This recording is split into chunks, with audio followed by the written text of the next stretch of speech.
Good evening and thank you for joining us. The Ontario government is set to announce new legislation tomorrow outlining changes to school boards. This comes less than a year after the province suspended the role of trustees at a number of boards across the province, including the Ottawa-Carleton District School Board. CTV's Kimberly Johnson starts us off. As the province readies to announce its plans for school board reform, Kathy Verrett will be watching closely. This is important to me because it's not just my son, but all the children that matter. Ontario's education minister is set to announce significant legislation on school board governance on Monday. Verrett hopes plans include more educational assistance, smaller class sizes, and programming for students with special needs, like the ones her son benefits from. We need an expansion on these classrooms and not an elimination of them. And we all know early intervention is the most important thing for a child. So the earlier you start them in these programs, the better success rate they have. The announcement is expected to come with details on the future role of trustees in the province. Last June, the province took over the Ottawa-Carleton District School Board and suspended the role of trustees, replacing them with a provincially appointed supervisor, citing financial mismanagement. The province now controls 8 Ontario school boards, and the minister has hinted the new legislation is about returning responsibility and leadership in schools to the ministry. Frankly, all of the supervised boards, they're doing what they need to do to put the board back on track, and we're seeing results of that. I believe it's really important that trustees continue to be an elected position. There has been no official word about whether trustees will be on the ballot in the next municipal election, but one trustee says she will be hoping it is. It's really important that communities are able to find someone who's locally accountable to fix issues in their child's classroom, to fix issues as they come up, to make sure that the policies that they create are serving the local needs. Verrett says trustees act as a vital bridge and hopes to see it return. Now that the trustees are suspended, a lot of our parents have just realized how vitally important trustees are. Kimberly Johnson, CTV News. Quebec has a new premier, naming Christine Fréchette as the new leader of the Coalition Avenir Québec party. Les Québécois ne veulent pas reculer. The CAQ has been struggling in the polls ahead of an election coming up in that province this fall. The former economy and immigration minister replaces the party's founder and Quebec's outgoing premier, François Legault. It was a soggy day here in the nation's capital. A lot of rain and a lot of rain still to come, unfortunately, for those of us who prefer to stay dry. First look at the weather forecast, and before jumping into that, there's a look through our Centennial Glass Sky Cam. It is 4 degrees out there right now, so the plus side is we're still above the freezing mark. The negative is that, more showers are in the forecast overnight into tomorrow and then again into Tuesday.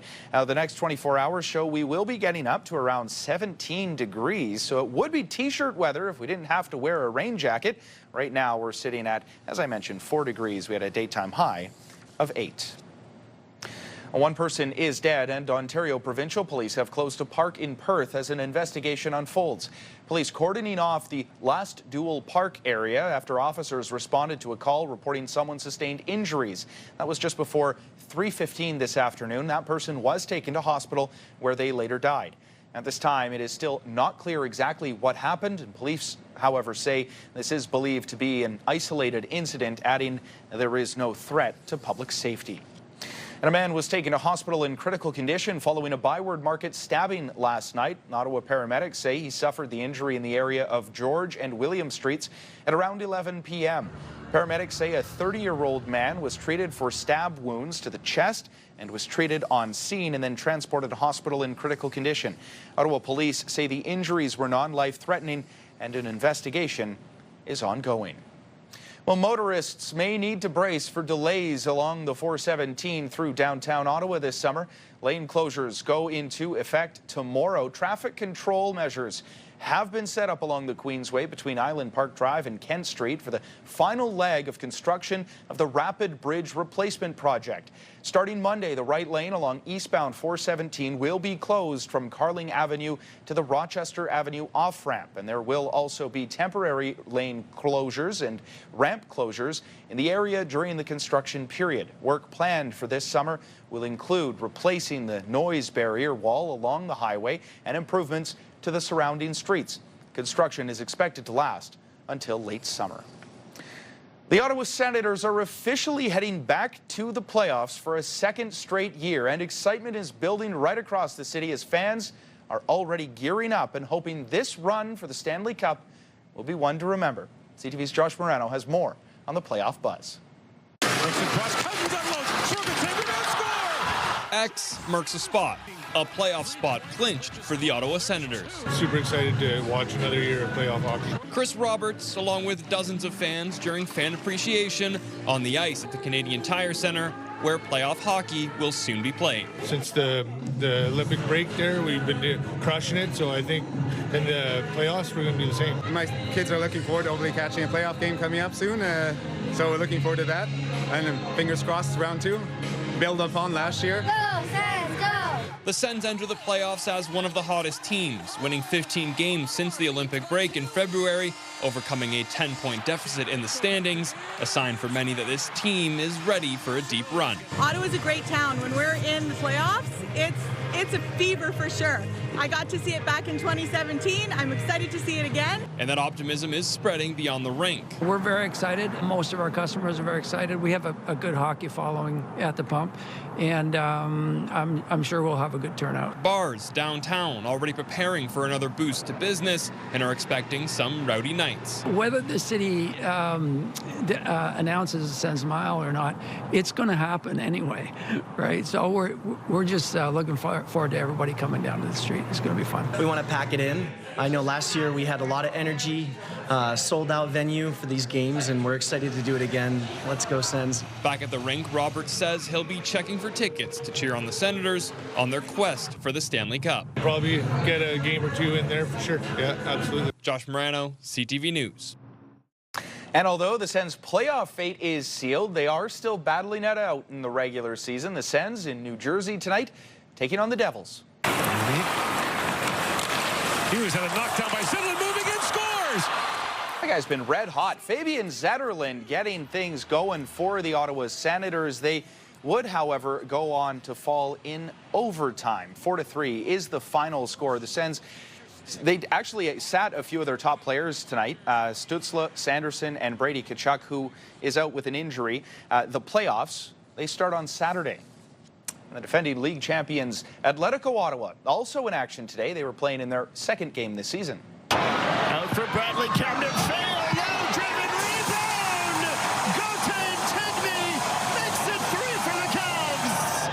It was a rematch of last season's final, the team taking on Calgary's Cavalry FC, who jumped out to an early 2-0 lead before, as you just saw it, extending that lead to 3-0. Calgary was able to hold on. Ottawa would actually spoil the shutout, but it wasn't enough. 3-1 is the final score for Calgary.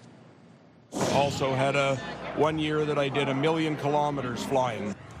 After the break, we'll take you to the Ottawa Travel and Vacation Show for a closer look at some of this year's hottest destinations. There's a live look through our Centennial Glass Skycam. It is currently 4 degrees out there right now. Not too bad, but it might be cold for some. And those people may be looking for a getaway. And so the Ottawa Travel and Vacation Show is the perfect place to be. It returned to the capital this weekend, sparking curiosity of new travel destinations as some Canadian vacationers are still avoiding travel to the United States. Here's CTV's Camille Wilson.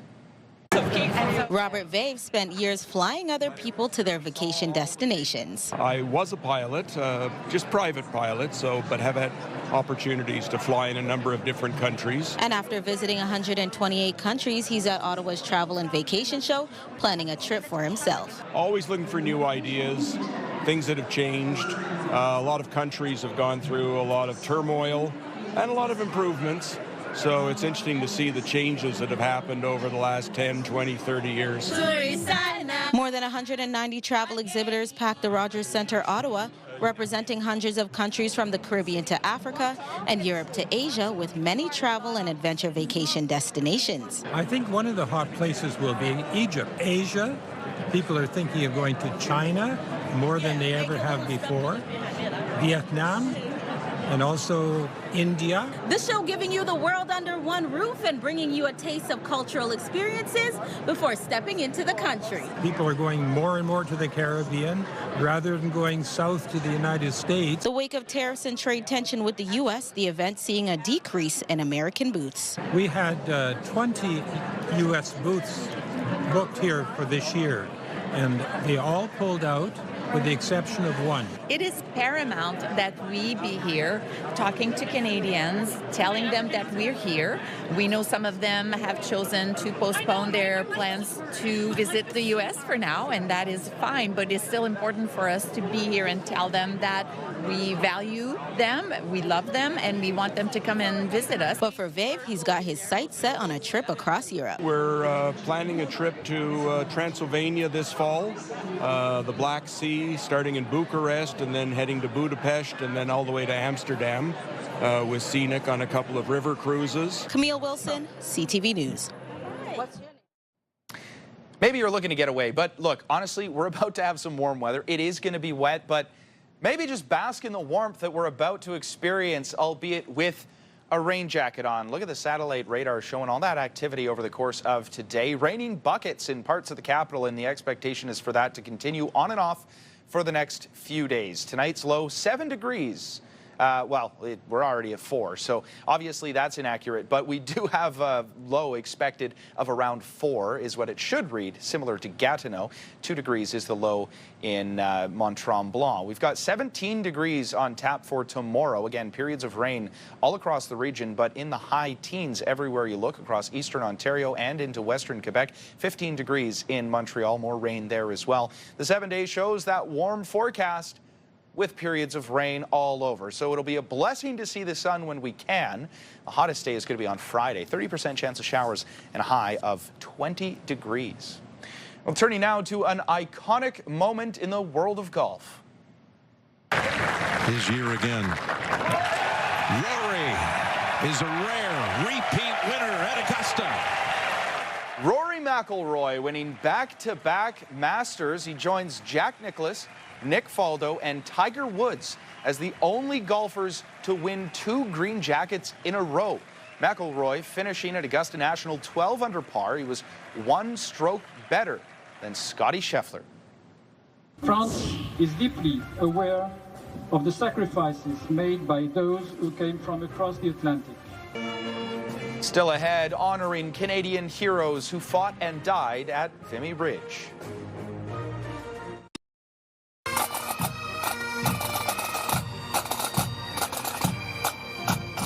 Bagpipes and drums front and center on Parliament Hill today to celebrate Scottish Heritage for Tartan Day. This performance was put on by the Sons of Scotland Pipes and Drums. This year marked the 18th annual free concert to mark the occasion.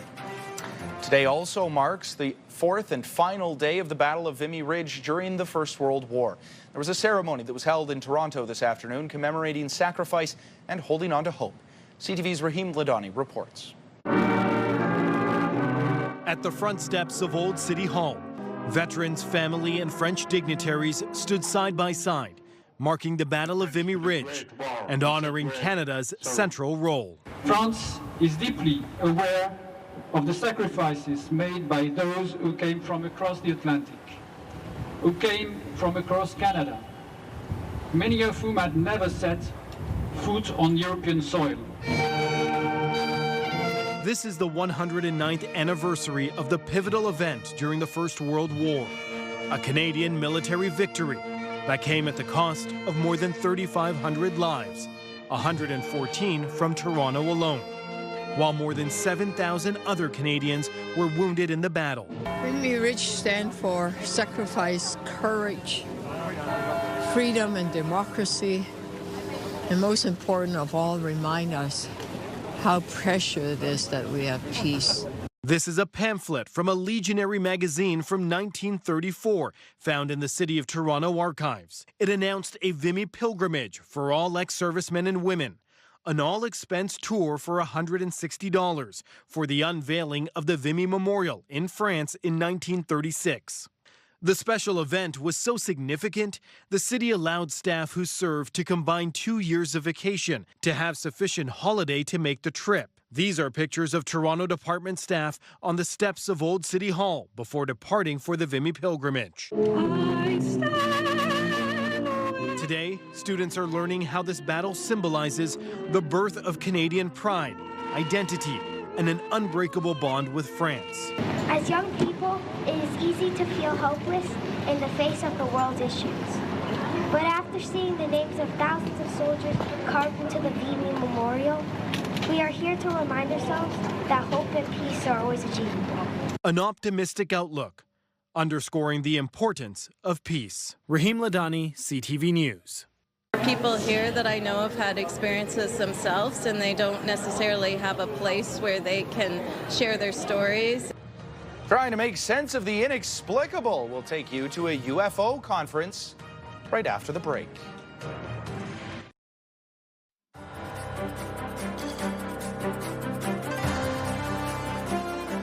NASA's Artemis II moon mission may be reigniting the public's love for all things space, but a local conference on UFOs in Atlantic Canada is giving space to those who want to take a deeper dive into the unexplained. CTV's Avery McRae has that story. Have you ever looked into the night sky and wondered, what was that? It turns out you are not alone. There are people here that I know have had experiences themselves, and they don't necessarily have a place where they can share their stories and ask questions. Inspired by famed Fredericton UFOologist Stanton Friedman, the Fredericton UFO Conference takes a deep look into the unexplainable stories and encounters people have had with unidentified flying objects, many of which that are believed to have come from out of this world. I was talking primarily about two famous incidents from Atlantic Canada, specifically Nova Scotia. Chris Stiles has published a pair of books about UFO sightings and was a guest speaker at the event. Among his more well-known works is his book on the famed Shag Harbor UFO sighting in October of 1967. It is the world's only UFO crash scenario. There are many claims that is supported in that interpretation by government documents that are freely available and entirely without controversy as to their origin or their authenticity. There has been an increased focus on space in recent weeks thanks to the Artemis II mission that included Canadian astronaut Jeremy Hansen. UFOologist Jim Lauren says that, combined with recent congressional hearings on the topic in the U.S., have more eyes looking up. The younger crowd is coming in because they're seeing a lot of stuff on TikTok or Instagram. Not that a lot of it is, not that it's all true, but it certainly sparks a curiosity to go deeper. And while UFOs have long been reported worldwide, official documents on their existence have yet to be publicized. The big question, of course, is, are we alone? And the possibilities are both daunting. One is we are, and the other is we are not. And like the saucers, cubes, and triangles they allegedly fly, that existence remains a mystery. Avery McRae, CTV News, Fredericton. He's getting his guys out on the ice. Oh, hey, look at this. Oh, yes. Ovechkin and Crosby to take the face-off. Still ahead, could this be the end of an era? Sidney Crosby and Alex Ovechkin face off in what may be their final on-ice meeting. Hairstyles, courtesy of Salon Fiorella. We'll take one last look at your soaking wet weather forecast, unfortunately, because it is going to be really, really warm. So if you're waiting for those beautiful temperatures, you got them. But unfortunately, the conditions don't really match. Waking up to about 7 degrees if you missed that. Rain throughout the week. We do have a daytime high of 20 degrees expected on Saturday, maybe getting up to that point on Thursday as well. Right now, the expected high is 18, but high teens across the board, a lot of rain and a lot of clouds. Finally for us tonight, 21 seasons of dominating the league, 21 seasons as rivals, and this afternoon may have been the final time Alexander Ovechkin and Sidney Crosby squared off. So it's only fitting they met at center ice for the opening draw. He's getting these guys out on the ice. Oh, hey, look at this. Oh, yes. Ovechkin and Crosby to take the face-off. Alex Ovechkin is in the final year of his contract, and after surpassing Wayne Gretzky as the NHL's all-time leading goal scorer, it is unclear if the 40-year-old will re-sign or retire at the end of the season. So this may have been an iconic game, worth the photos that you saw there ahead of puck drop. This may have also been Ovi's final home game in Washington. The Capitals are out of a playoff spot right now. For what it's worth, Crosby does still have 1 year left on his contract after this season. The Capitals went on to win the game 3-0, and Ovi registered 1 assist. An interesting note to add on here as well. After the game, the Penguins players tried to come up to Ovechkin to line up and shake his hand and say goodbye. He said, nah. He said, no, go back, go back. Maybe that's a hint. We have another year of Ovi? We'll see. Thanks for watching, everybody.